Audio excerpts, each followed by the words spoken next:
The crosshairs found me first. I felt them before I saw them, that peculiar weight of being watched, measured, calculated. 2 red laser dots danced across my chest as I crouched behind the overturned shipping container. My breath coming in short, controlled bursts that fogged in the December air. The abandoned warehouse district stretched around me like a concrete graveyard. Shadows playing between rusted machinery and broken windows that caught the dying light.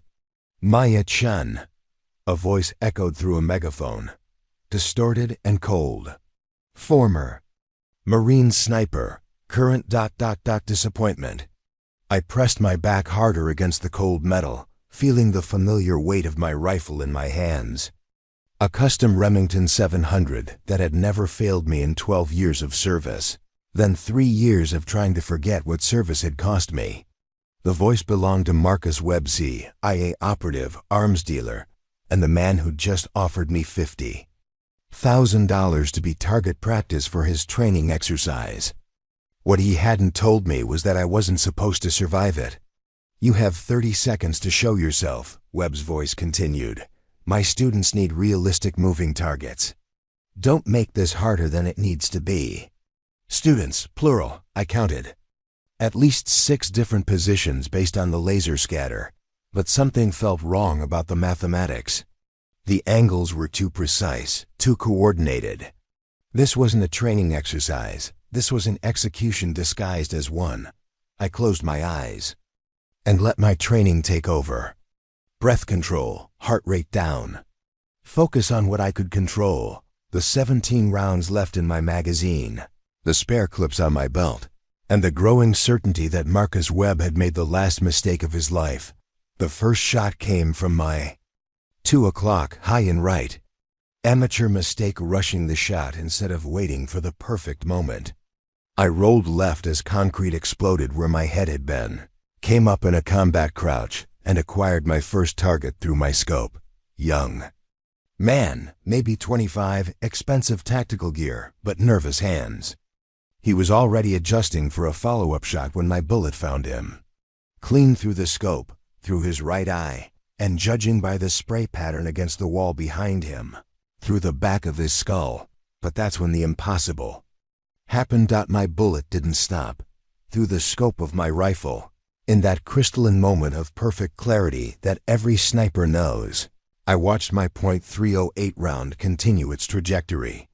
It should have been done, target eliminated, physics satisfied.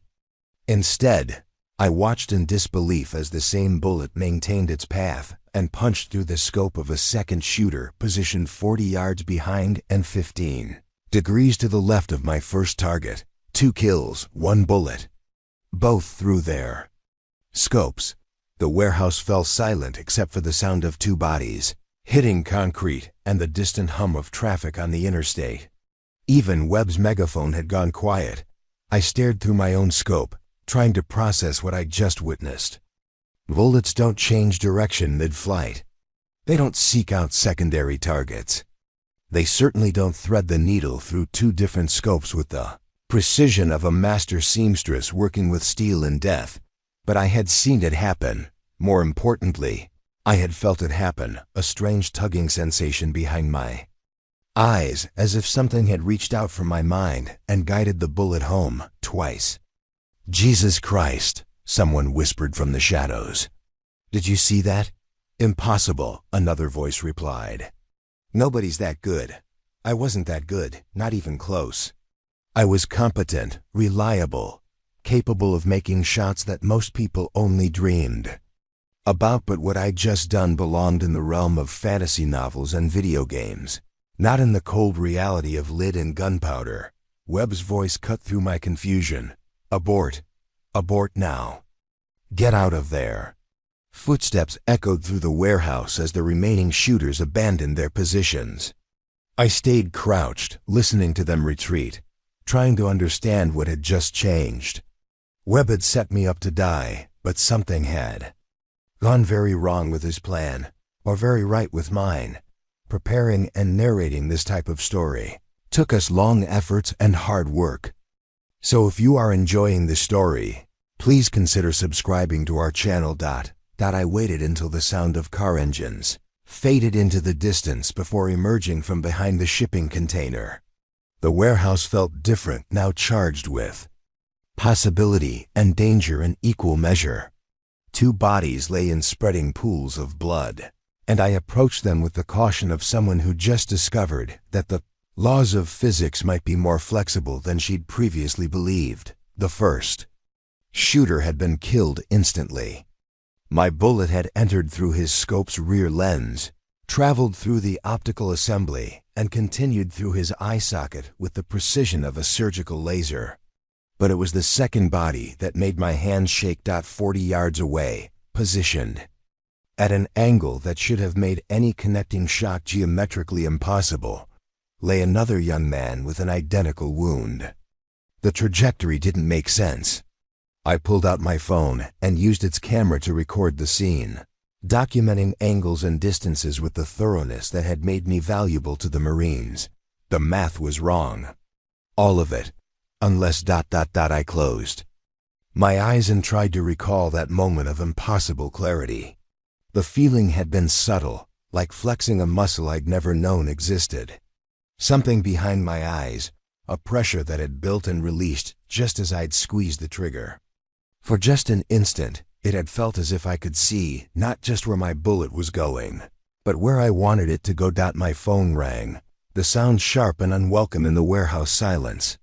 Unknown number, but in my line of work, that didn't mean much. Maya Chen.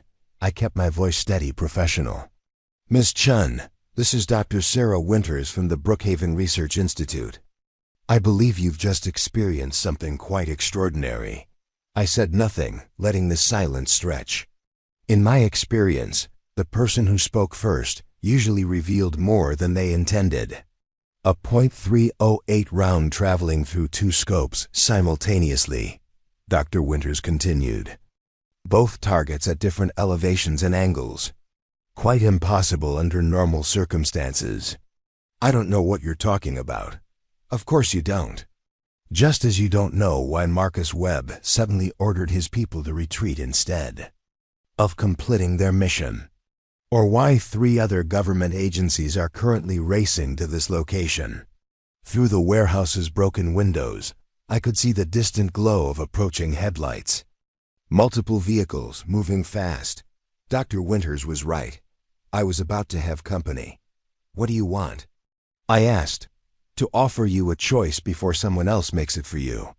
There's a blue sedan parked 2 blocks north of your current position. Keys are under the rear driver's side wheel well. You have approximately 4 minutes before this location becomes very complicated. Why would you help me? Because, Miss Chun, what you just did has been theoretically possible for decades, but never practically achieved. You may be the first human being to successfully weaponize quantum entanglement. The line went dead. I stared at my phone, trying to process what she'd said. Quantum entanglement, I'd heard the term before, usually in the context of science. Fiction movies or late-night documentaries about parallel universes and teleportation. But Dr. Winters had spoken with the confidence of someone discussing established fact. The headlights were getting closer. I made my decision. Slinging my rifle across my back, I began moving through the warehouse toward the north exit. But first, I stopped at each body long enough to collect their wallets and phones. Whatever was happening to me, I was going to need all the information I could get. The blue sedan was exactly where Dr. Winters had promised. A nondescript Honda that looked like it belonged to a suburban soccer mom, rather than someone involved in impossible physics and government conspiracies. The keys were cold against my fingers as I started the engine and pulled away from the warehouse district. In my rearview mirror, I watched black SUVs converge on the building I just left. Professional, coordinated, with the kind of tactical precision that suggested federal involvement. Webb had definitely called in reinforcements, but apparently not soon enough. My phone buzzed with a text message from the same unknown number. Interstate 87 North. Exit 23, Denny's parking lot. Booth in the back corner. 1 hour, I should have kept driving. Should have headed for the Canadian border, or disappeared into the wilderness where I'd learned to hunt as a child. Instead, I found myself taking the suggested exit. Drawn by the promise of answers to questions, I was only beginning to understand how to ask. The Denny's was exactly the kind of place you'd expect to find at a highway exit: fluorescent lights, vinyl booths, and the eternal smell of coffee and processed food. Dr. Sarah Winters was already waiting in the back corner booth, and she looked nothing like I'd expected. She was younger than her voice had suggested, maybe 40, with prematurely gray hair pulled back in a practical ponytail, and the kind of intense eyes that suggested a lifetime spent looking at things others couldn't see. She wore jeans and a Columbia fleece jacket that could have belonged to any hiking enthusiast, but there was something about the way she held herself that suggested hidden depths. "Ms. Chun." She gestured to the seat across from her. "Thank you for coming." I sat down but kept my hands visible and my back to the wall. Old habits. Start talking. Quantum entanglement is the phenomenon by which pairs of particles become mysteriously connected, so that actions performed on one particle affect the other, regardless of the distance between them. Einstein called it spooky action at a distance, because it seemed to violate the fundamental laws of physics. This is about particles, not bullets. Is it? Dr. Winters pulled out a tablet and showed me a video that made my blood freeze. It was security camera footage from the warehouse, showing my impossible shot from multiple angles. "Your bullet didn't just travel through 2 scopes, Ms. Chun.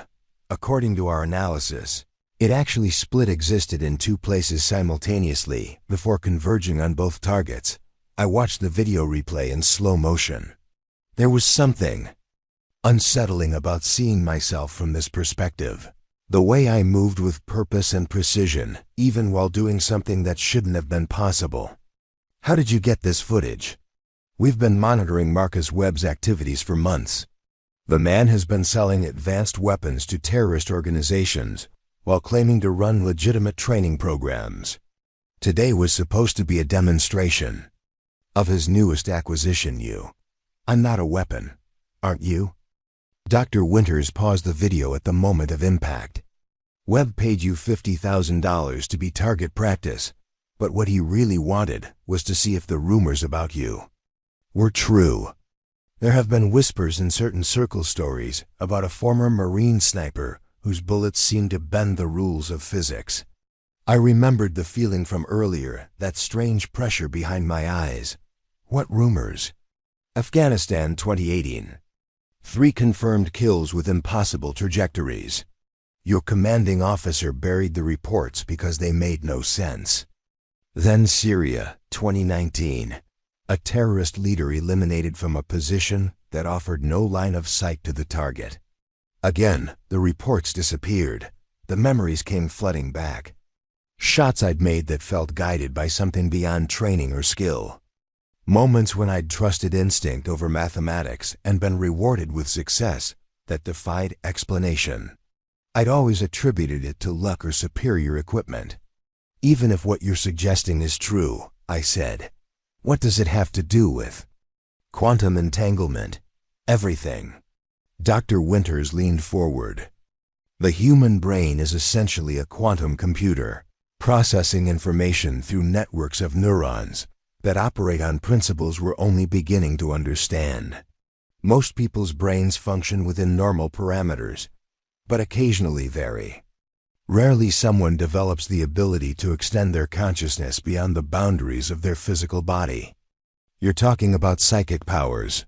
"I'm talking about applied quantum mechanics, the ability to observe and influence quantum states at a distance. What you did today wasn't supernatural, Miss Chun, it was the practical application of theoretical physics." A waitress approached our table, but Dr. Winters waved her away without looking up from her tablet. "The bullet you fired didn't change direction," she continued. "It existed in a quantum superposition, multiple states simultaneously, until observation collapsed the waveform. Your consciousness, your intent, determined which state became reality. That's impossible." 6 hours ago, you would have said the same thing about shooting through 2 scopes with a single bullet. Dr. Winters showed me another screen, this one displaying what looked like brain scans. We've been studying people like you for 15 years, Ms. Chun. Individuals whose neural patterns suggest quantum processing capabilities beyond normal human limits. People like me? Snipers, primarily. There's something about the extreme focus required for precision shooting that seems to activate dormant quantum processing areas in the brain.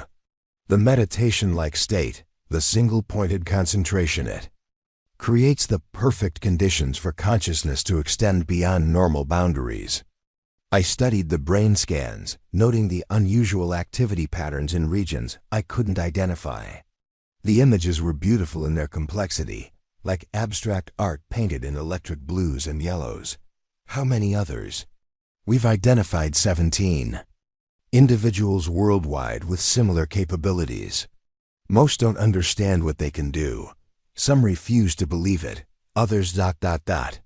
Dr. Winters paused, choosing her words carefully. Others have been recruited by organizations less interested in scientific understanding than practical application. Like Webb. Marcus Webb represents one faction. Yes, there are others. The Chinese have a program called Ghost Dragon that has been quite successful in recruiting and training individuals with quantum abilities. The Russians call theirs Red Sight. Even our own government has competing interests. What about you? What organization do you represent? The Brookhaven Research Institute is technically independent, though we receive funding from various sources. Our mission is to understand and protect individuals with quantum abilities, not weaponize them. Dr. Winters closed her tablet. The question is, what do you want, Ms. Chun? I thought about the warehouse, about the impossible shot and the feeling of power that had accompanied it. About Webby's trap and the realization that I'd been marked for elimination, not because I was a threat, but because I was a resource someone else wanted to control. I want answers, I said. All of them. Then you'll need to come with me. There are things I can show you, people you need to meet, abilities you haven't even begun to explore. Dr. Winters slid a business card across the table.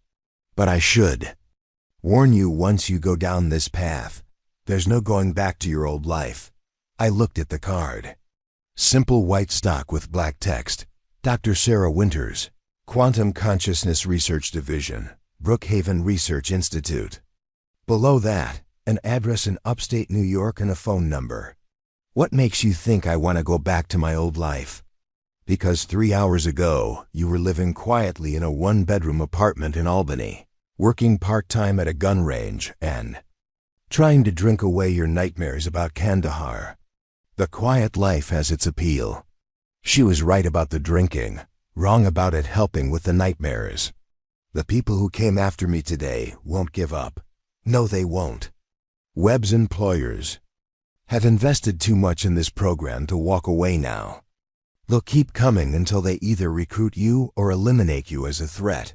Unless you learn to use your abilities properly. A quantum-enhanced sniper who knows what she's doing is essentially untouchable. Dr. Winters stood up. I have a car outside. We can be at Brookhaven in 3 hours. I remained seated, weighing my options.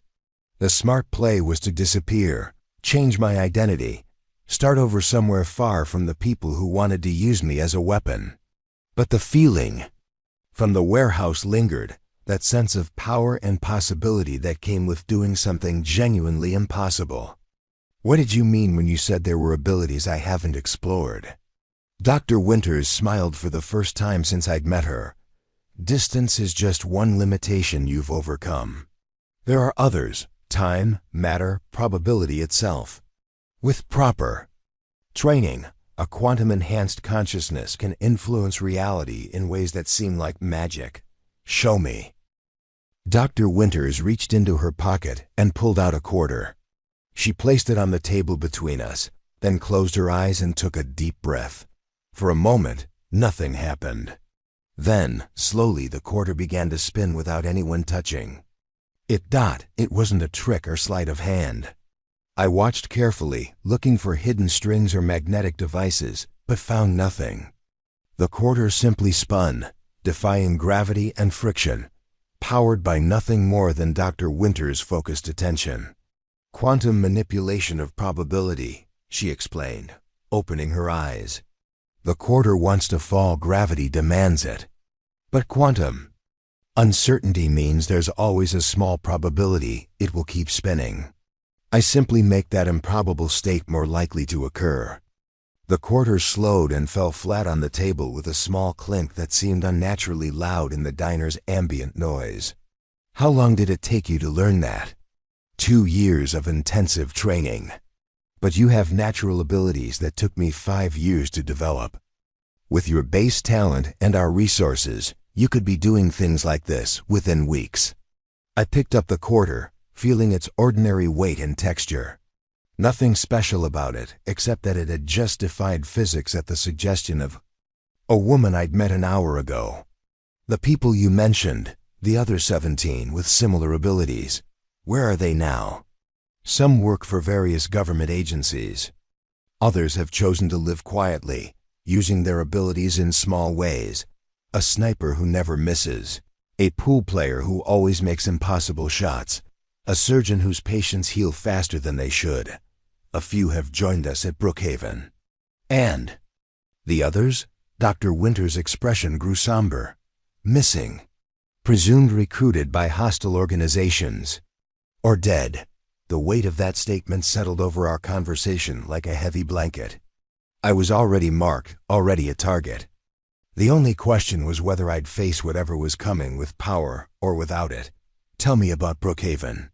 Officially, we're a research institute studying consciousness and quantum mechanics.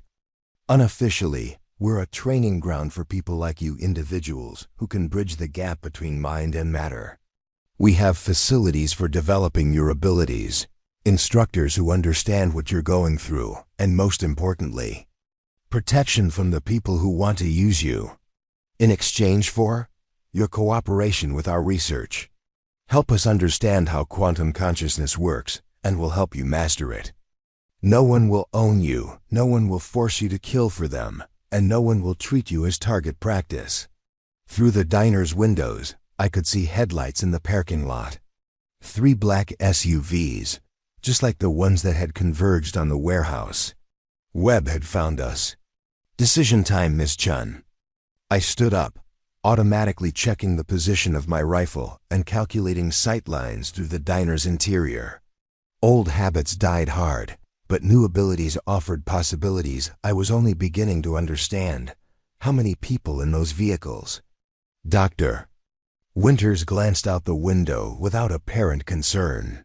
12, 4 per vehicle, standard tactical team configuration. Armed? Extensively, but also predictable. Dr. Winters walked toward the diner's rear exit. The wonderful thing about military training is that it creates patterns, ways of thinking that become automatic under stress. I followed her, noting that she moved with the confidence of someone who'd been in similar situations before. You sound like you have experience with tactical teams. Before I became a researcher, I spent 8 years in Army intelligence. Different skill set, same. Principle, understanding how people think and act under pressure. We emerged into the cold night air behind the diner. Dr. Winter's car was parked against the tree line, nearly invisible in the shadows. As we approached it, I heard the front doors of the diner open, followed by the sound of heavy boots on linoleum. Dr. Winters, a voice called out. Male, authoritative, accustomed to being obeyed. Please step outside. We just want to talk. Marcus Webb's voice, Dr. Winters whispered. Apparently he's decided to handle this personally. Can you do that quarter trick with something larger? Such as? I pointed toward the black SUVs. Such as their vehicles. Dr. Winters considered this for a moment. Quantum probability manipulation works best with systems that are already unstable. A spinning quarter, a coin toss, the bounce of a die. Motor vehicles are more complex, but possible. Theoretically. Though it would require significant energy expenditure, and Dr. Winters trailed off as understanding dawned in her eyes. You're thinking about your enhanced abilities. I'm thinking about 12 armed men between us and the highway. Dr. Winters. Webb's voice was closer now, coming from the rear of the diner. Miss Chun, let's discuss this like civilized people. Dr. Winters opened her car door and gestured for me to get in the passenger seat. There's something you should know about quantum entanglement, she said as she started the engine. It works both ways. Meaning? Meaning that when you influenced that bullet today, you didn't just extend your consciousness outward. You also created a connection that works in reverse. She put the car in drive and began moving slowly through the trees, headlights off, navigating. By moonlight and intuition, I don't understand. The people you killed today, their final moments, their last thoughts, their terror and confusion, all of that flowed back through the quantum connection you created. Most people would be traumatized by experiencing death from that perspective. I thought about the warehouse, about the strange calmness I'd felt after making an impossible shot. There had been something else there, something I'd dismissed as adrenaline or shock. But you weren't traumatized, Dr. Winters continued, which suggests your quantum processing capabilities are even more advanced than we initially believed. We reached the edge of the tree line and stopped. Through the windshield, I could see the 3 black SUVs arranged in a tactical formation around the diner. Webb and his people were inside, probably searching for us with increasing frustration. Can you feel them? Dr. Winters asked quietly. Feel who? The men in the building. Close your eyes and extend your awareness the way you did when you fired. That shot. I closed my eyes and tried to recreate the sensation from the warehouse. The pressure behind my eyes, the feeling of reaching out beyond the boundaries of my physical body. Slowly, gradually, I began to sense something shapes moving.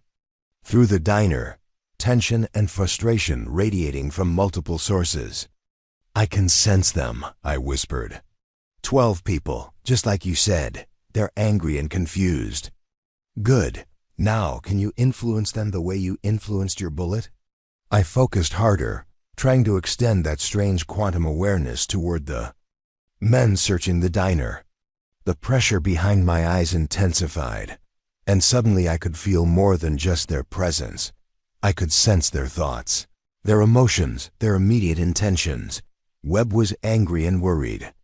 He'd promised his superiors a demonstration of my abilities, and instead he'd lost 2 operatives and gained nothing but embarrassing questions. The other men were professional, but concerned. They'd signed up to capture a rogue sniper, not chase ghosts through the wilderness. I can feel what they're thinking, I said. Can you influence what they're thinking? I pushed harder, trying to direct that quantum awareness like a beam of concentrated intention. For a moment, nothing happened. Then, slowly, I felt something shift in the emotional landscape of the diner. The anger was fading, replaced by confusion and fatigue. The tactical certainty of the search was dissolving into doubt and distraction. Through my quantum awareness, I could sense the team leader suggesting that they'd searched thoroughly enough, that their targets had clearly escaped, that it was time to regroup and try a different approach. It's working, I breathed. Open your eyes. I did, and watched through the diner's windows as Webb's team began filing out, their movements less purposeful than when they'd arrived. They were still dangerous professionals, but they'd lost the focused intensity that made them truly threatening. Quantum manipulation of consciousness, Dr. Winters explained as we watched the tactical team load into their vehicles. You influenced their decision-making processes the same way you influenced your bullet's trajectory. The SUVs pulled out of the parking lot and headed back toward the interstate, leaving us alone in the moonlight. How is this possible? Because consciousness itself is a quantum phenomenon. The boundary between your mind and someone else's isn't as solid as you've been taught to believe. Dr. Winters turned on her headlights and pulled onto the access road. With training, you can learn to manipulate probability, influence matter, even affect the flow of time itself. Time, quantum. Mechanics suggests that time isn't linear the way we experience it. Past, present, and future exist simultaneously in what physicists call the block universe. A sufficiently advanced quantum consciousness can access information from different temporal states. I stared out the window at the passing landscape, trying to process everything I'd learned in the past few hours. You're talking about precognition. Among other things, the ability to sense danger before it manifests, to know things you shouldn't be able to know, to make decisions based on information from probable futures. Dr. Winters glanced at me. Tell me, Ms. Chun, have you ever had dreams that later came true? The question hit me like a physical blow. I'd had dreams about the warehouse encounter 3 nights ago, dreams where I'd seen myself making impossible shots while men in tactical gear hunted me through industrial shadows. I dismissed them as anxiety-induced nightmares about my military service. How did you know? Because precognitive dreams are often the first manifestation of quantum consciousness abilities. Your mind was processing information from probable futures, trying to prepare you for what was coming. Then you knew this would happen tonight. Not knew suspected. Quantum precognition doesn't provide certainty, just probability maps. I calculated a 73% chance that Webb would track us to the diner and made contingency plans accordingly.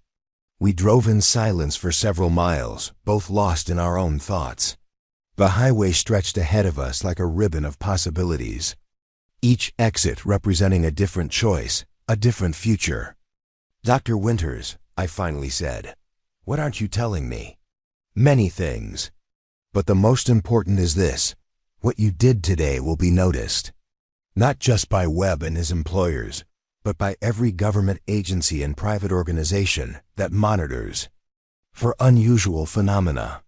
You've announced your abilities to the world, and now everyone will want to either recruit you or eliminate you, including you. We want to understand you. There's a difference. Dr. Winters took an exit marked Brookhaven Research Institute -15 miles.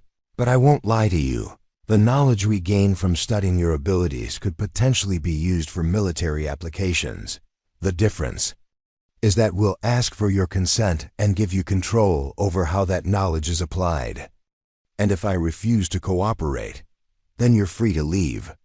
We're not in the business of creating unwilling weapons. The world has enough of those already. The road wound through dense forest, occasionally revealing glimpses of building lights. Through the trees, it felt like we were driving towards something significant, a threshold that once crossed would change everything about how I understood myself and my place in the world. One more question, I said. The other people like me, the ones who are missing or dead, what happened to them? Dr. Winters was quiet for so long that I thought she wouldn't answer. Finally she spoke. Power without understanding is dangerous. Ms. Chen, several individuals tried to use their abilities without proper training or support. They overextended themselves, pushed beyond safe limits, and suffered what we call quantum cascade failures, which means their consciousness became permanently entangled with quantum states they couldn't control. Their minds essentially scattered across multiple realities simultaneously. She pulled into a security checkpoint where a guard in a simple uniform waved us through. They're technically still alive, but not in any way that would be recognizable as human consciousness. And the others? Recruited by organizations that didn't care about their well-being, only their abilities. Turned into living weapons, used up and discarded when they were no longer useful. We pulled into a parking area surrounded by modern buildings that looked more like a university campus than a research facility. Clean lines, plenty of glass and steel, architecture that suggested serious funding and serious purpose. Welcome to Brookhaven, Dr. Winters said. Your new life begins now. I stepped out of the car and breathed deeply. The air smelled of pine trees and possibility. Somewhere in the distance, I could hear the hum of sophisticated machinery, the sound of people working through the night on problems that existed at the intersection of science and impossibility. For the first time since the warehouse, I felt something approaching hope. We're deep into this incredible story now, and I hope you're as captivated as I am by these unfolding events. The amount of effort that goes into researching, writing, and narrating these novel-length stories is immense. We're talking about creating content equivalent to a published book. But it's worth it to bring you stories that truly engage and transport you to another world. If you're enjoying this journey so far, please take a second to like this video and share it with friends who appreciate great storytelling. Your support means everything and helps us continue creating these detailed, epic narratives. We still have so much more to discover together. So let's see how this situation unfolds. At the Brookhaven Research Institute looked nothing like what I'd expected from a place dedicated to studying impossible phenomena. Instead of the sterile, underground bunkers I'd imagined, the facility resembled an upscale corporate campus. Modern buildings connected by glass walkways wound through carefully landscaped grounds, where deer grazed peacefully under security lights. Dr. Winters led me through a series of security checkpoints, each more sophisticated than the last. Retinal scanners, quantum encryption keys, and finally a device that she explained measured consciousness resonance patterns. Essentially, it's reading your quantum signature, she said as I placed my hand on what looked like a high-tech palm reader. Everyone with enhanced abilities has a unique pattern of quantum processing. Think of it as a fingerprint for your consciousness. The device beeped softly and flashed green. A nearby screen displayed a complex waveform that pulsed with colors I didn't have names for. Interesting, Dr. Winters murmured, studying the display. Your pattern shows significantly more complexity than our initial estimates suggested. Is that good or bad? It means you have more potential than we realized, also more risk. She gestured toward an elevator bank. Come on, I'll show you to your quarters and then introduce you to the team. The elevator descended farther than seemed reasonable for a building that had appeared to be only 3 stories from the outside. When the doors opened, we emerged into a vast underground complex that stretched beyond the limits of my vision. The architecture was a blend of cutting-edge technology and practical functionality laboratories with glass walls, training facilities that looked like they belonged in an Olympic complex, and living quarters that managed to feel both secure and comfortable. How many people live here? I asked as we walked through corridors lined with what appeared to be residential apartments. 47 permanent residents, plus another 30 who rotate in and out for training or research purposes. All individuals with various forms of quantum consciousness abilities, all like me? Similar, but not identical. Quantum abilities manifest differently in different people. You're a kinetic manipulator. You can influence the trajectory and behavior of moving objects. Others are temporal sensitives, probability adjusters, matter transmuters, or consciousness influencers. She stopped at a door marked with my name on a small digital plaque. These will be your quarters while you're here. Fully furnished, private bathroom, kitchenette if you prefer to prepare your own meals. The door locks with your quantum signature, so no one else can enter without your permission. The apartment was spacious and comfortable, decorated in neutral colors with high-quality furniture that managed to feel homey rather than institutional. A large window offered a view of an underground garden area where people moved along walking paths under full-spectrum lighting that mimicked natural sunlight. It's beautiful, I said, and meant it. We've learned that environment affects quantum consciousness development. Stress and isolation inhibit ability growth, while comfort and community enhance it. Dr. Winters sat down on the couch and gestured for me to join her. There's something we need to discuss before I introduce you to the others. I remained standing, keeping my options open. What kind of something? The people here have been through experiences similar to yours. Discovery of impossible abilities, recruitment attempts by hostile organizations, the realization that their old lives are essentially over. But they've also been here long enough to develop strong bonds with each other and deep loyalty to the Institute. You're warning me not to trust them. I'm warning you that they'll be evaluating whether they can trust you. Several of our residents have been betrayed by people they thought were allies. They're naturally cautious around newcomers. A soft chime sounded, and Dr. Winters checked her phone. Speaking of which, the evening training session is about to begin. It's not mandatory, but I think you'd find it educational. What kind of training? Group exercises in quantum manipulation. Think of it as physical therapy for abilities you didn't know you had. The training facility was unlike anything I'd ever seen. The main floor was an open space the size of a basketball court, but instead of wooden flooring, the surface seemed to be made of some kind of smart material that could change texture, density, and even apparent solidity at will. Around the perimeter, elevated observation areas provided clear sight lines to every corner of the space.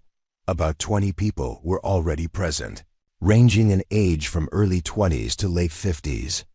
They wore comfortable athletic clothing and moved with the fluid confidence of people who had spent years learning to trust their bodies in ways most humans never would. Maya Chun, Dr. Winters announced, meet your fellow residents. The group turned toward us with expressions ranging from curious to cautious. A woman who appeared to be in her 30s approached first, tall, athletic, with the kind of bearing that suggested military background. Lieutenant Colonel Jennifer Martinez, retired Army Special Forces, she introduced herself. Probability manipulator, specializing in combat applications. What does that mean exactly? Jennifer smiled, but it didn't reach her eyes. It means that when people shoot at me, their weapons tend to malfunction at statistically improbable rates. A younger man joined us, perhaps 25, with the pale complexion and intense focus of someone who spent most of his time indoors, with complex problems. David Kim, MIT dropout, quantum computer engineer before I discovered I was one. He gestured toward a series of sophisticated devices arranged around the training space. I design and maintain the equipment that helps everyone else develop their abilities. And your ability? Temporal perception manipulation. I can slow down my perception of time, process information faster, occasionally glimpse probable futures. David's expression grew more serious. Fair warning, I've already run probability calculations on your presence here. The numbers are ... complicated. Before I could ask what that meant, a third person approached. This was a woman in her 40s, with graying hair and laugh lines around her eyes. Someone who radiated the kind of calm competence that came from years of helping others. Dr. Elena Vasquez, former trauma surgeon, current medical officer for quantum-enhanced individuals, she said. I specialize in treating the physical and psychological effects of ability overuse. Is that common? More than we'd like. Quantum consciousness manipulation puts stress on the brain in ways conventional medicine doesn't understand. Think of it as exercising muscles you didn't know existed. Without proper conditioning, injury is inevitable. Dr. Winters gestured toward the center of the training space. Tonight's exercise is designed to help everyone practice group coordination. Maya, you'll observe for now, but feel free to participate if something feels natural. The group arranged themselves in a rough circle around what I now realized was a series of objects floating in midair without any visible support. Metal spheres, geometric shapes, even what appeared to be a small tree in a planter. The goal, Jennifer explained, is collaborative quantum manipulation. Each person influences different aspects of the floating object's behavior trajectory, rotation, density, even temporal flow rate. It's like a symphony, David added, but instead of musical instruments, we're playing with the fundamental forces of reality. Dr. Vasquez took position near the floating tree. The key is maintaining harmony between individual abilities and group intention. If someone pushes too hard or goes in a conflicting direction, the entire exercise can collapse. They began without any visible signal, simply settling into focused concentration. Gradually, the floating objects began to move in complex patterns, the metal spheres tracing intricate geometric paths while spinning at different rates. The geometric shapes morphing from cubes to pyramids to forms I couldn't name, and the tree actually beginning to grow, its branches extending and leaves unfurling at an accelerated pace. But it was more than just movement. The objects seemed to be responding to some kind of underlying rhythm, a pattern that existed beyond what I could see. As I watched, I began to feel that familiar pressure behind my eyes, the same sensation that had preceded my impossible shot. At the warehouse, "You're sensing the quantum field," Dr. Winters said softly beside me. "The underlying structure that connects all quantum phenomena." She was right. I could feel something like a vast web of interconnections, energy patterns that flowed between the people in the circle and extended outward to encompass the entire training space. It was beautiful and terrifying, like glimpsing the hidden mathematical equations that governed reality. "Can I try?" "Start small," Jennifer advised without breaking her concentration. "Pick one object. Focus on one simple change." I chose the smallest metal sphere, about the size of a golf ball, and concentrated on its trajectory. Instead of trying to force it to move differently, I tried to feel its current path and gently suggest an alternative.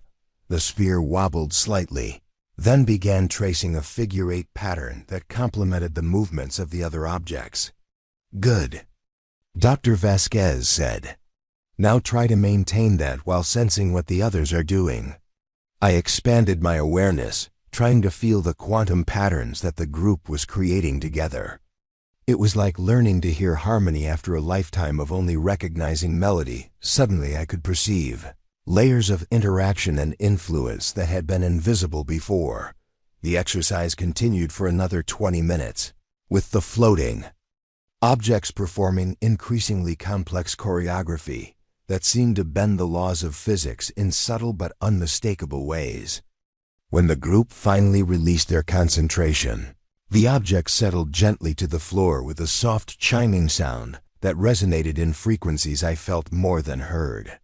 "Impressive for a first attempt," Jennifer said, though I detected a note of caution in her voice. "Most people take weeks to achieve that level of integration. Is that a problem?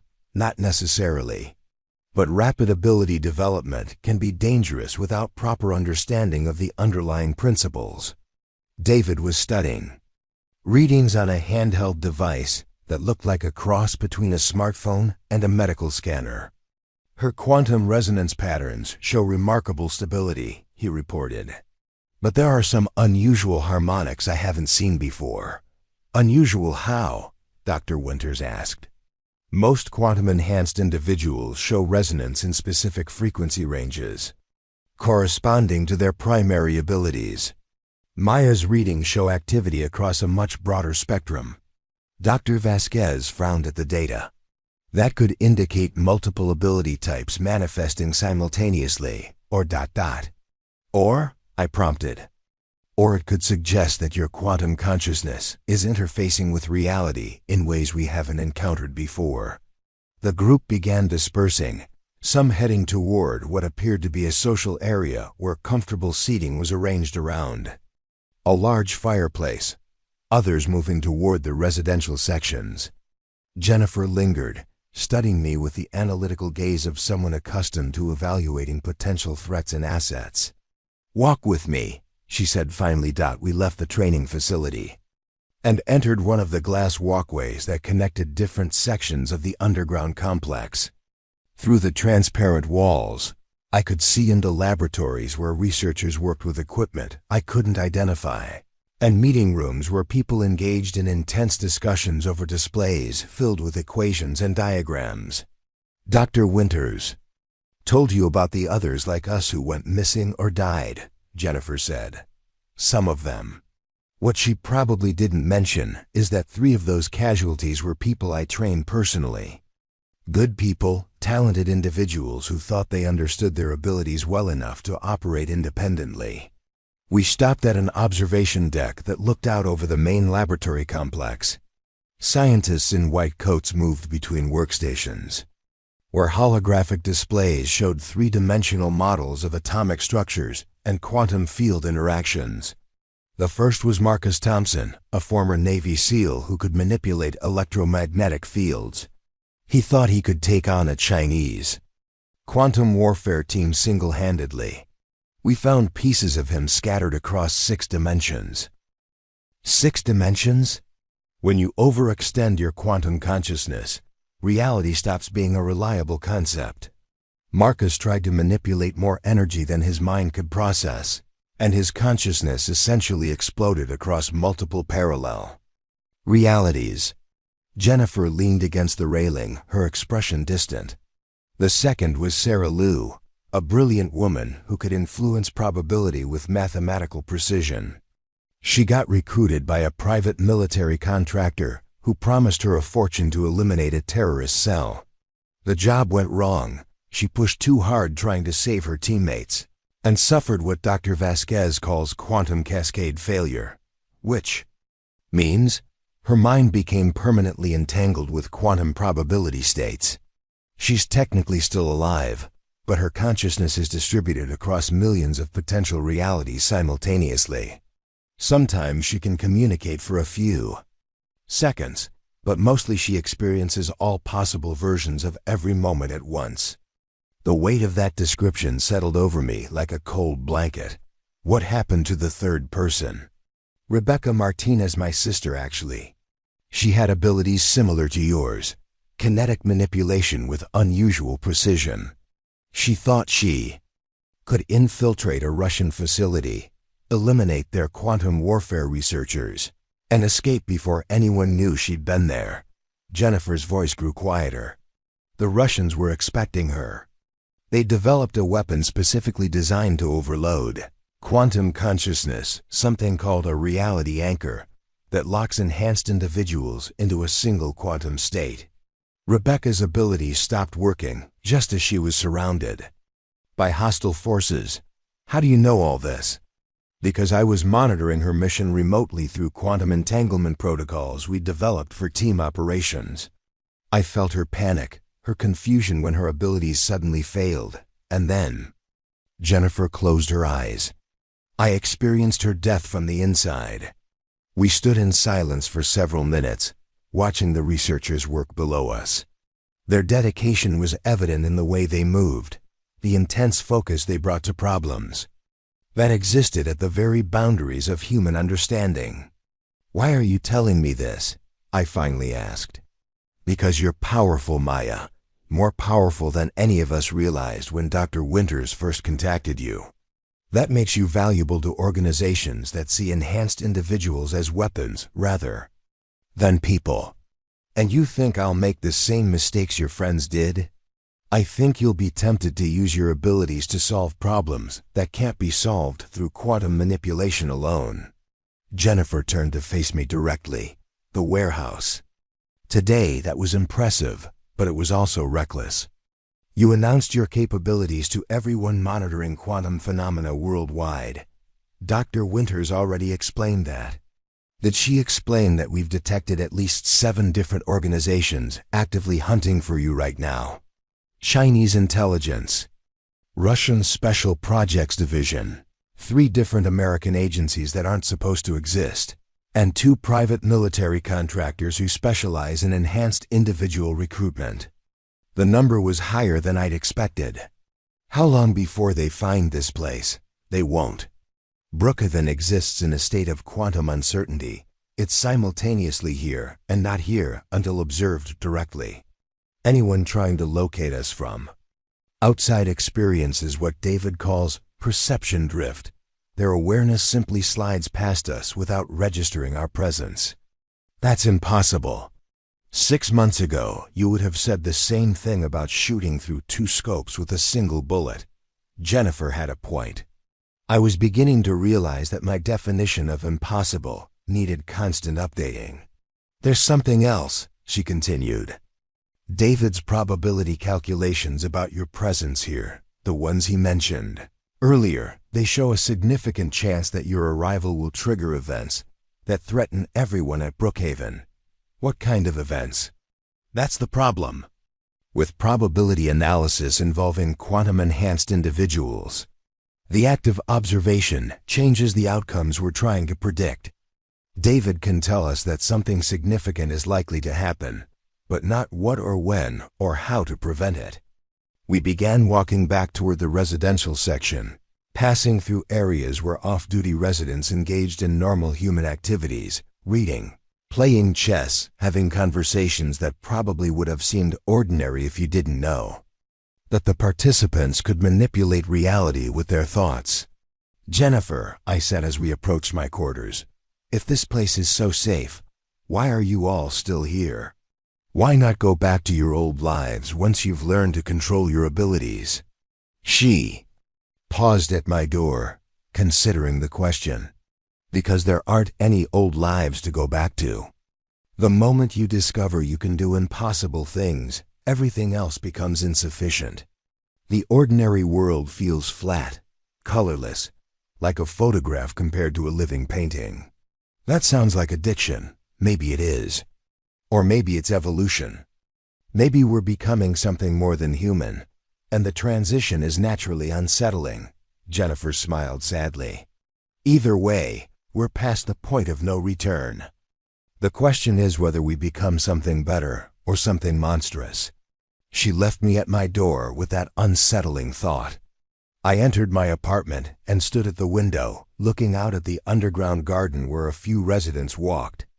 Among plants that seemed too vibrant, too alive for an artificial environment, my phone buzzed with a text message. From an unknown number. Maya Chun, we know where you are. We know what you can do. 48 hours to consider our offer before we take other measures. I stared at the message, feeling the familiar pressure behind my eyes that signaled my quantum abilities activating. Through the connection that was still forming, I could sense the presence of the person who'd sent the message, someone cold, professional, utterly certain that I would eventually become their asset rather than Brookhaven's. They were wrong about that. But their confidence suggested they had resources I hadn't encountered yet. I deleted the message and tried to sleep. But my dreams were filled with images of bullets that traveled impossible paths and faces of people I hadn't met yet, but somehow knew I would need to kill. I woke to the sound of alarms and the feeling that reality had shifted while I slept. The emergency lighting cast everything in harsh red shadows, and through my apartment window I could see people moving through the underground garden with the purposeful urgency of a military drill. But something felt wrong about their movements, as if they were struggling against invisible resistance. My door chimed, and Dr. Winter's voice came through the intercom. Maya, we need you in the command center immediately. We're under attack. What kind of attack? The kind that shouldn't be possible. I grabbed my rifle, a habit I couldn't shake even in supposedly safe environments, and met Dr. Winters in the corridor. She looked haggard, as if she'd been awake all night dealing with crisis situations. The facility's quantum shielding began failing 3 hours ago, she explained as we hurried toward the elevator. Someone is using a directed quantum disruption field to destabilize our defensive systems. The same technology the Russians used against your sister? I asked Jennifer, who had joined us along with David and Dr. Vasquez. More sophisticated, Jennifer replied grimly. Rebecca faced a single reality anchor. This is a coordinated assault, using multiple quantum disruption devices positioned around our perimeter. The elevator descended even deeper than I'd known the facility extended, opening into a command center that looked like something from a science fiction movie. Multiple screens displayed three-dimensional maps, quantum field analyzes, and what appeared to be real-time monitoring of consciousness patterns throughout the facility. Status report, Dr. Winters demanded as we approached a cluster of technicians working at advanced computer terminals. 18 disruption sources active, one of them replied without looking up from her screens. They're using a rotating frequency pattern that's degrading our quantum uncertainty field at approximately 7% per hour. At current rate of degradation, David added, consulting his handheld scanner, the facility will be fully visible to conventional detection methods in 11 hours. And then? I asked. Then we become vulnerable to conventional assault, Dr. Vasquez said. 47 enhanced individuals trapped in an underground facility with limited exits and no way to hide. Dr. Winters studied the tactical display, her expression grim. Have we identified who's responsible? Signal analysis suggests Chinese origin, but the technology is more advanced than their known capabilities, another technician reported. This represents a significant leap beyond anything in our intelligence files, which means someone has been developing quantum warfare technology in secret, and they're using us as a field test. I watched the displays showing the slow degradation of whatever invisible defenses protected Brookhaven, trying to understand exactly what was happening. These disruption devices, how do they work? David pulled up a technical schematic that looked like abstract art rendered in mathematics. They create localized reality anchors points where quantum uncertainty collapses into fixed states. Imagine trying to exist in a state of quantum superposition while someone keeps forcing you to choose a single reality. It's causing headaches and disorientation among residents with strong abilities, Dr. Vasquez added. Several people are already showing signs of quantum displacement syndrome confusion, temporal perception distortions, difficulty maintaining ability focus. Can we destroy the disruption devices? That's the problem, Jennifer said. They're positioned beyond our detection range, and any conventional assault team we send out will be walking into a trap. This whole situation feels like it's designed to force us into making predictable tactical errors. I studied the facility layout, noting the positions of exits and defensive strong points. What if we don't use conventional tactics, such as using quantum abilities to eliminate the disruption sources remotely? The command center fell silent, except for the background hum of sophisticated electronics. Everyone was looking at me with expressions that ranged from thoughtful to concerned. Theoretically possible, David said slowly, but the energy requirements would be enormous, and the risk of quantum cascade failure would be significant. How significant? The kind of kinetic manipulation required to destroy targets at that distance would require you to extend your consciousness across several miles. Most people who attempt that level of quantum projection don't survive the experience. Dr. Winters studied the tactical display with renewed interest. However, Maya's quantum resonance patterns suggest capabilities beyond normal enhanced individual parameters. You're talking about using me as a weapon, I said. We're talking about using your abilities to protect 47 people who have no other options, Jennifer corrected. These devices aren't just making us vulnerable to attack. They're slowly poisoning everyone in the facility. As if to emphasize her point, one of the technicians suddenly doubled over, clutching his head and retching. Dr. Vasquez rushed to his side with a medical scanner that beeped ominously as she ran it over his skull. Advanced quantum displacement syndrome, she reported. His consciousness is becoming unstable due to the reality anchor effects. How long before others start showing similar symptoms? Hours, not days. And once quantum displacement syndrome reaches critical stages, it's irreversible. I looked around the command center at people who had welcomed me into their community, shared their knowledge and abilities with me, treated me as a person rather than a weapon to be deployed. The choice wasn't really a choice at all. What do I need to do? David began pulling up technical specifications and targeting data. 18 disruption devices arranged in a rough perimeter around the facility. Each one is hardened against conventional attack and shielded against most forms of quantum manipulation. Most forms? They're designed to deflect or absorb quantum effects, not to withstand direct kinetic assault from a consciousness-guided projectile. I understood immediately. You want me to shoot them. We want you to use your enhanced kinetic abilities to guide bullets across distances and through obstacles that would normally make the shots impossible. Jennifer activated a wall display showing satellite imagery of the area around Brookhaven. Red markers indicated the approximate positions of the disruption devices, scattered across several miles of dense forest and rough terrain. The nearest target is 2.7 miles northwest, concealed in a bunker complex that's invisible to conventional sensors, she said. The farthest is 8.1 miles southeast, positioned on a mountainside with clear sight lines in all directions. 8 miles? I stared at the display. I've never attempted a shot at anything approaching that distance. Under normal circumstances it would be impossible, David acknowledged.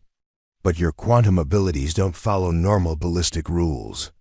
If you can maintain consciousness projection across the required distances, physics becomes more of a suggestion than a limitation. Dr. Vasquez approached with what appeared to be a sophisticated medical monitoring device. We'll need to track your vital signs and consciousness coherence throughout the operation.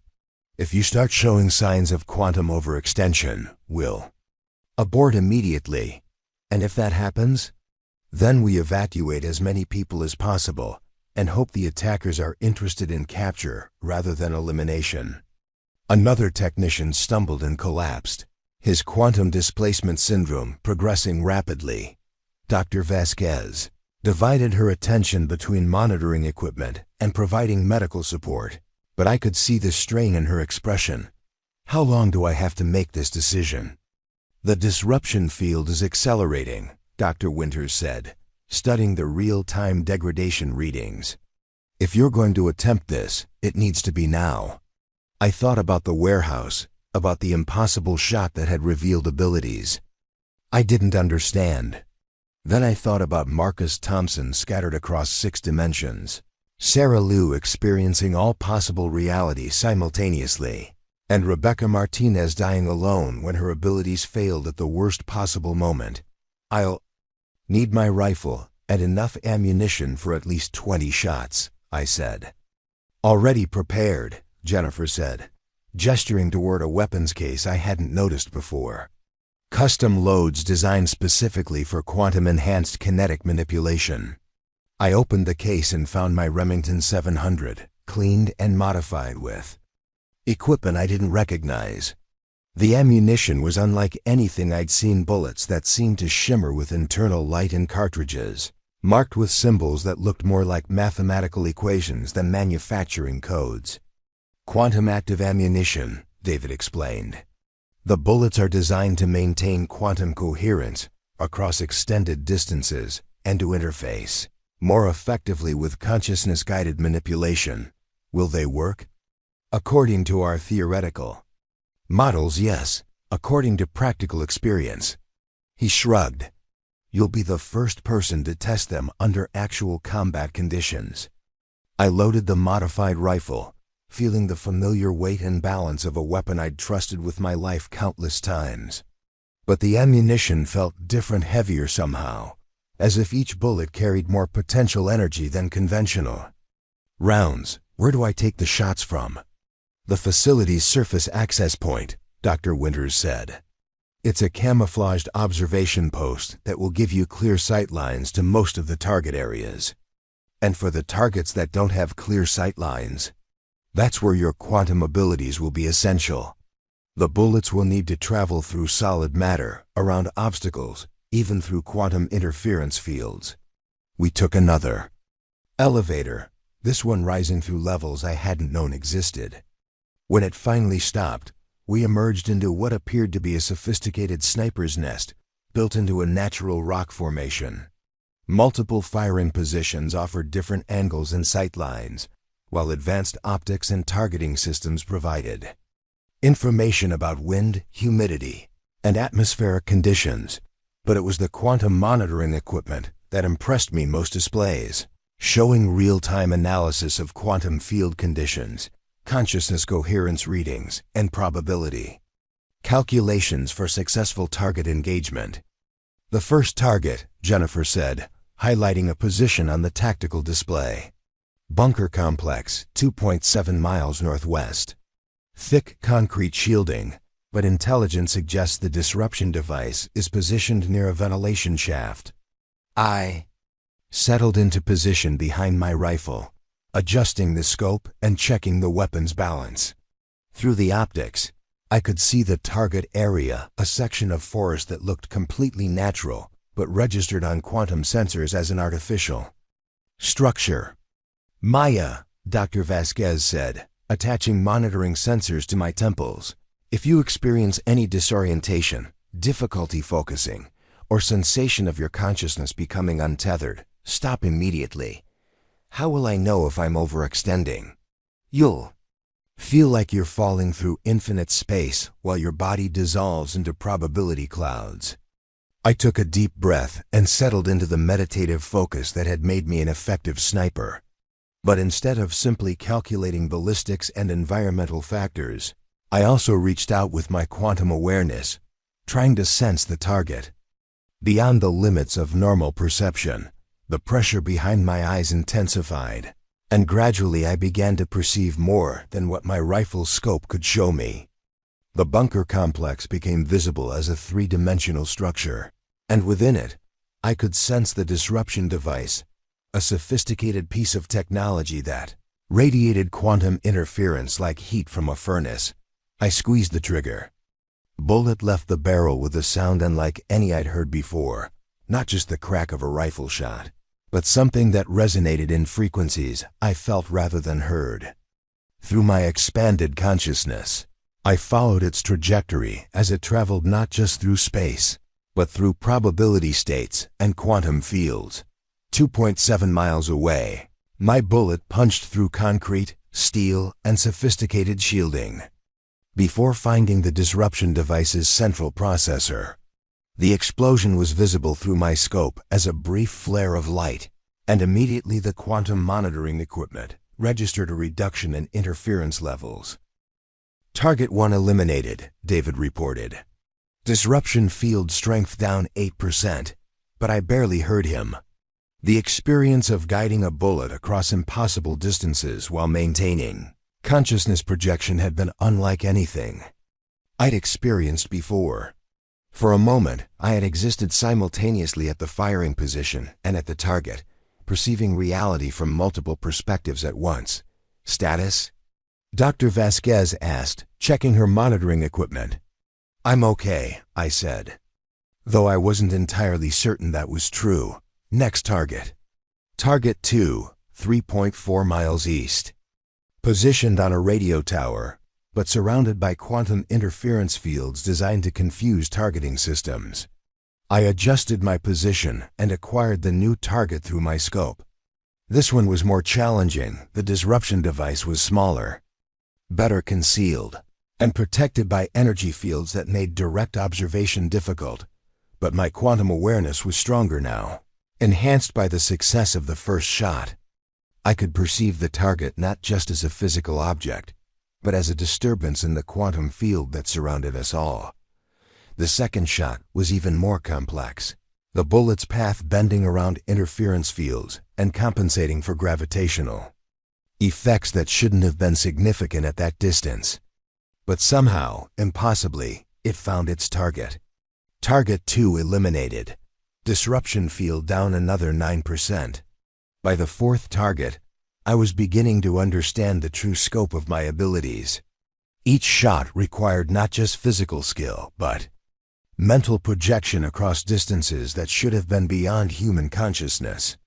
I was learning to exist in multiple states simultaneously: sniper and bullet, observer and target, possibility and actuality. Target 7 eliminated. Maya, your consciousness coherence readings are showing unusual fluctuations. I ignored Dr. Vasquez's concern and acquired the 8th target, a disruption device positioned inside a mountain cave system that offered no direct line of sight. This would require my bullet to travel through solid rock while maintaining the Guidance necessary to find a target I could only perceive through quantum awareness. The shot required more concentration than any I'd attempted before. I had to visualize not just the bullet's path, but the quantum states that would allow it to phase through matter while retaining enough solid interaction to destroy its target. When the bullet found its mark, the explosion was visible even through several hundred feet of mountain granite. Disruption field down 61%, David reported. But Maya, your quantum resonance patterns are becoming unstable. I could feel what he was describing, a sensation like being stretched across vast distances while simultaneously compressed into a single point.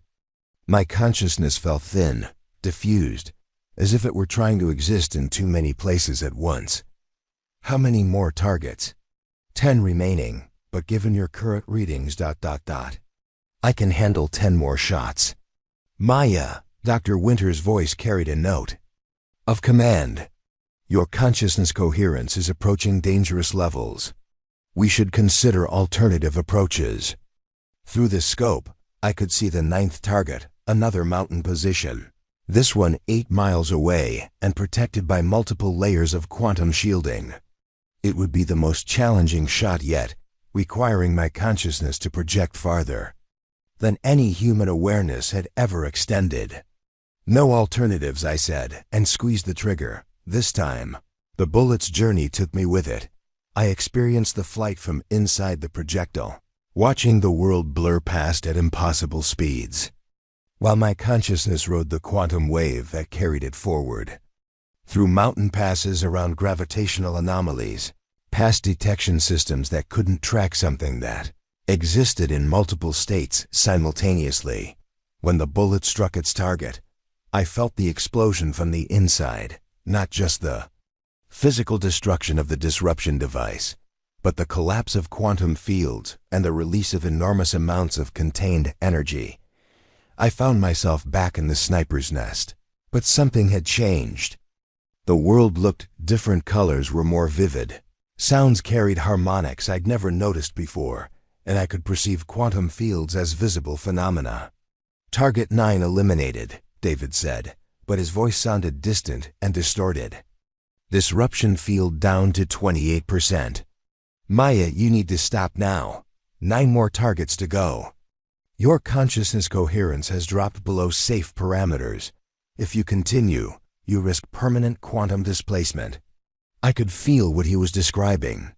My sense of physical location was becoming uncertain, as if I existed simultaneously at the firing position and at every target I'd already destroyed.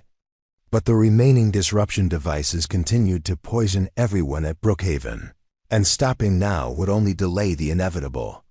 Dr. Vasquez, I said, how long can someone survive in a quantum displacement state? Maya, don't even consider. How long? She was quiet for several seconds before answering. Sarah Lou has been in quantum displacement for 18 months.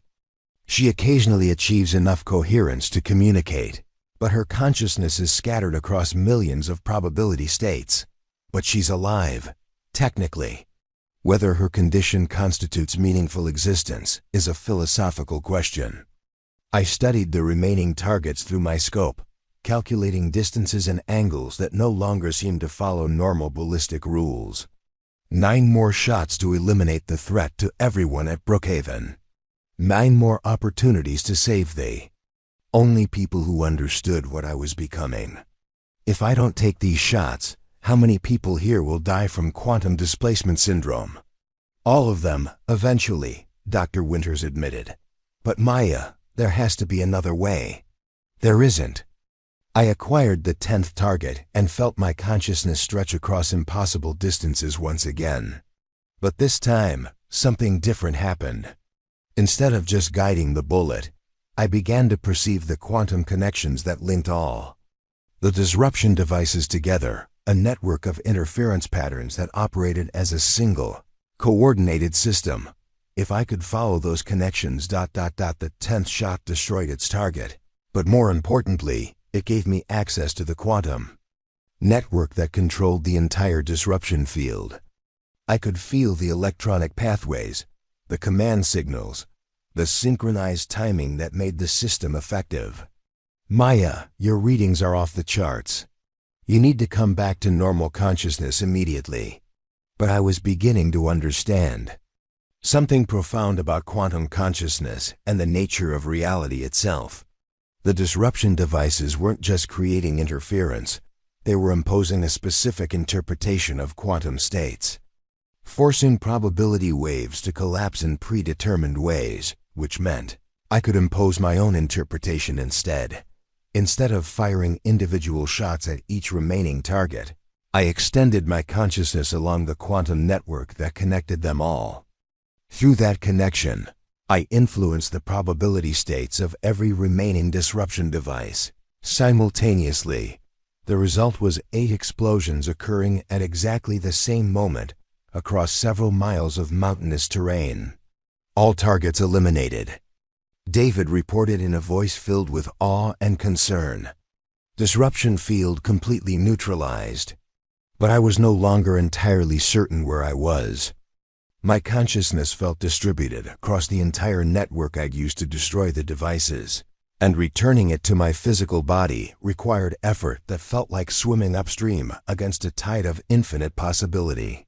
Maya, Dr. Vasquez's voice, seemed to come from very far away. Maintain focus on your physical location. Don't let your consciousness scatter. I concentrated on the feeling of my body, the weight of the rifle in my hands, the cold air on my face, the solid ground beneath me. Gradually, slowly, I pulled my awareness back from the quantum network and into normal human perception. Status report, I managed to say. Facility shielding fully restored, Dr. Winters replied.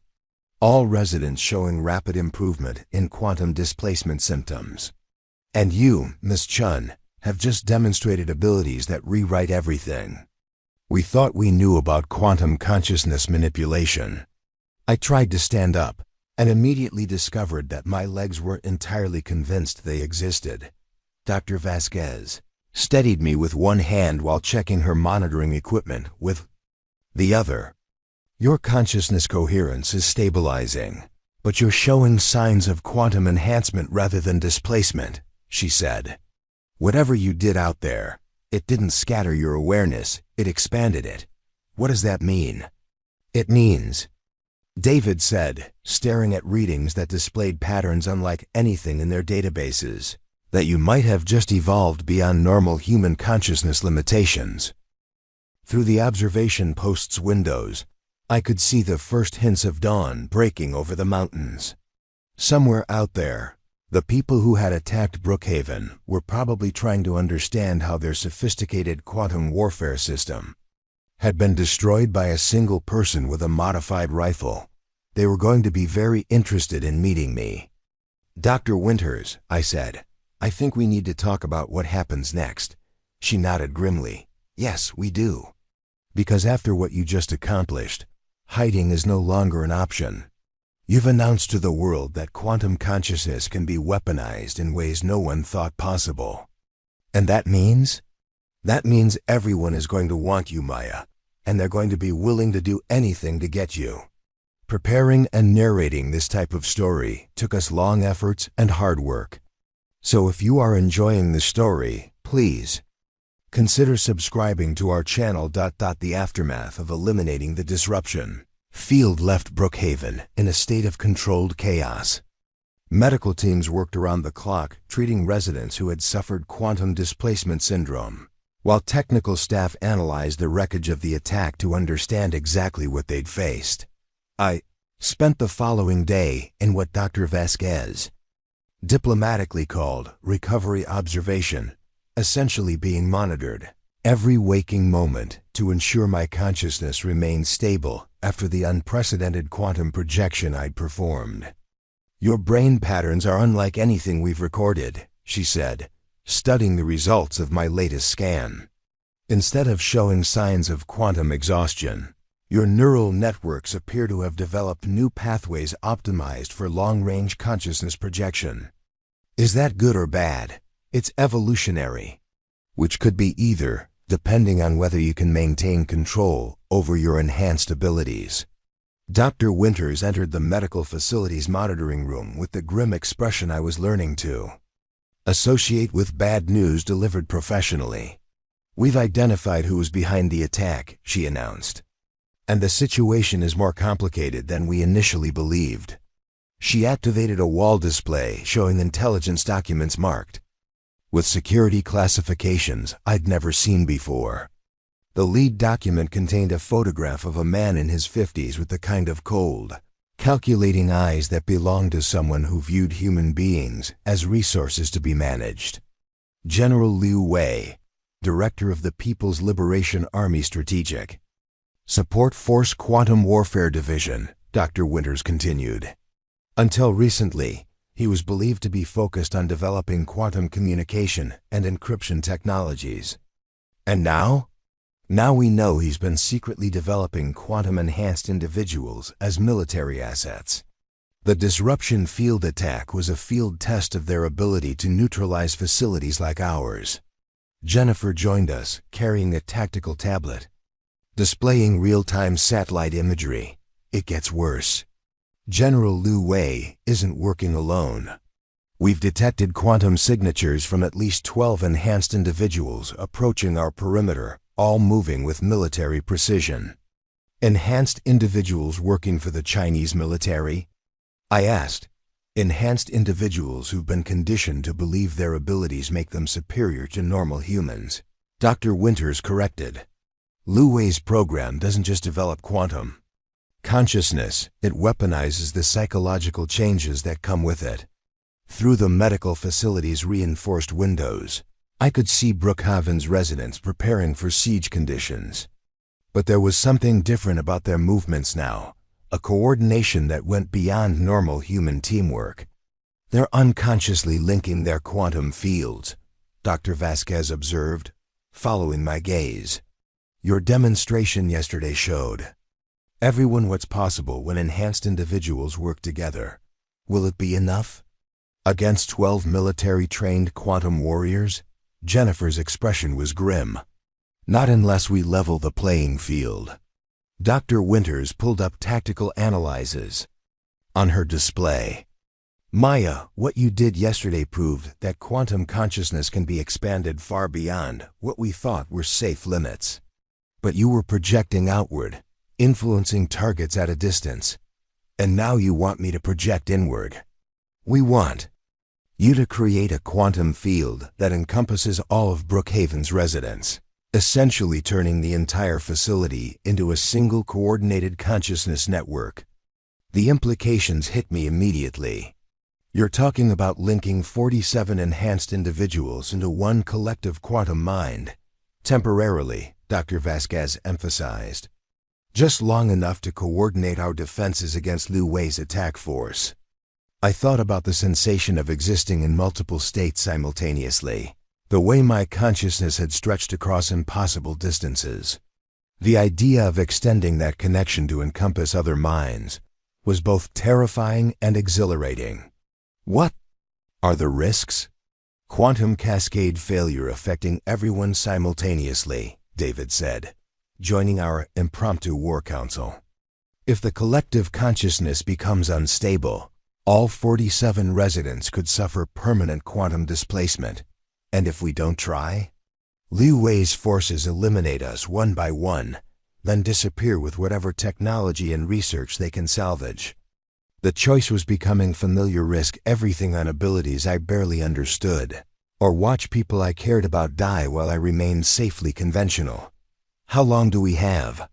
6 hours until they reach optimal assault positions, Jennifer replied, "less if they decide to accelerate their timeline." I stood up, testing my balance and coordination. The quantum enhancement from yesterday's operation had left me feeling simultaneously more and less than human, more capable, but less certain about the boundaries of my own existence. I'll need to prepare, and I'll need volunteers who understand. They might not survive this. "Maya," Dr. Winters said softly, "you should know that everyone here has already volunteered. We discussed it while you were in recovery. All 46 residents?" All 46 residents. This is their home. These are their friends and colleagues, and they trust your abilities enough to risk everything on a plan that exists mostly in theoretical quantum mechanics. The weight of that trust was almost overwhelming. These people had already lost their old lives, survived attempts by various organizations to recruit or eliminate them, and found refuge in a place that offered understanding and acceptance. Now they were willing to risk their consciousness itself based on my untested abilities. Where do we do this? The main training facility, David replied. It's equipped with quantum field amplifiers that should help establish and maintain the collective consciousness network. 3 hours later, 47 enhanced individuals stood in a perfect circle within Brookhaven's training facility. The quantum field amplifiers hummed with barely contained energy, and sophisticated monitoring equipment tracked consciousness patterns that were already beginning to synchronize. Remember, Dr. Vasquez announced over the facility's intercom, if anyone experiences disorientation or loss of individual identity, signal immediately. Maya will abort the procedure. I closed my eyes and reached out with my quantum awareness. But instead of projecting toward distant targets, I focused on the people around me. One by one, I felt their consciousness patterns, Jennifer's military precision, David's analytical complexity, Dr. Vasquez's compassionate strength, Dr. Winter's scientific curiosity. As the connections formed, something extraordinary happened.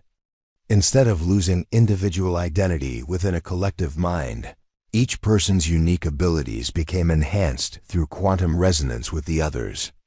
Jennifer's probability manipulation became more precise, David's temporal perception expanded, and Dr. Vasquez's healing abilities reached new levels of effectiveness. But it was more than just enhanced individual powers.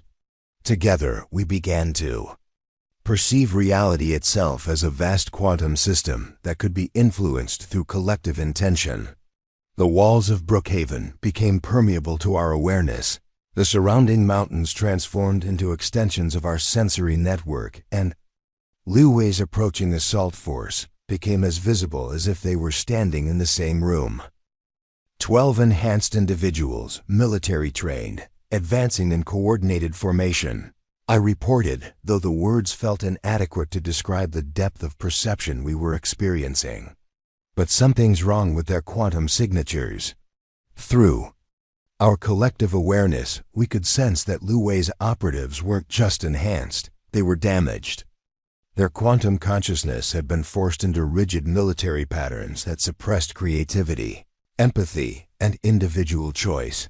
They were powerful, but also brittle. They're more like quantum automatons than enhanced humans, Jennifer observed. Through our mental link, which gives us an advantage they won't expect, David added. Rigid patterns are predictable. Collective creativity is not. Liu Wei's assault began exactly as Jennifer had predicted, a coordinated attack using quantum abilities to bypass conventional defenses. But instead of facing 47 individual targets, they encountered something that had never existed before, a truly collective quantum consciousness. When they attempted to use reality anchors to disrupt our abilities, we simply shifted to alternative quantum states. When they tried probability manipulation to turn our defenses against us, we responded with collective intention that overrode their individual efforts. The battle lasted exactly 17 minutes, not because we destroyed Liu Wei's operatives, but because we did something more profound. We offered them a choice. Through quantum consciousness projection, we showed them what enhanced individuals could become when they worked together, instead of being controlled by others. One by one, Liu Wei's quantum warriors stopped fighting and started asking questions. About freedom, about choice, about what it meant to be more than human without losing their humanity. General Liu Wei himself arrived 30 minutes later to find his operatives deep in conversation with Brookhaven residents about quantum consciousness, human potential, and the possibility of using enhanced abilities to solve problems rather than create them. the collective consciousness network we'd created didn't dissolve when the immediate threat ended. Instead, it evolved into something unprecedented. Voluntary association of quantum-enhanced individuals who could link their awareness when necessary while maintaining complete individual autonomy. So what happens now? I asked Dr. Winters as we watched former enemies sharing knowledge about quantum mechanics and consciousness enhancement. Now we change the world, she replied. Not through force or coercion, but by demonstrating what becomes possible when enhanced individuals choose cooperation over conflict. 6 months later, Brookhaven had become the center of a global network of quantum consciousness research facilities. Former military operatives worked alongside civilian researchers, sharing knowledge that was revolutionizing everything from medicine to environmental science. As for me, I learned that being more than human didn't mean becoming less human. It meant discovering capacities for growth, connection, and positive change that had always existed within us, waiting for the right circumstances to emerge. The crosshairs that had found me in that warehouse had led to something I never could have imagined, not just survival, but transformation. Not just for me, but for everyone willing to embrace the impossible. Don't forget to ring the notification bell so you never miss our latest releases. Your support makes it possible for us to continue crafting these detailed, novel-length stories that transport you to worlds where the impossible becomes inevitable. What did you think of Maya's journey from target practice to quantum warrior? Let us know in the comments below and suggest what kind of epic adventure you'd like to hear next. Until then, remember, sometimes the most extraordinary transformations begin with a single, impossible shot. Subscribe now for more incredible stories that push the boundaries of imagination.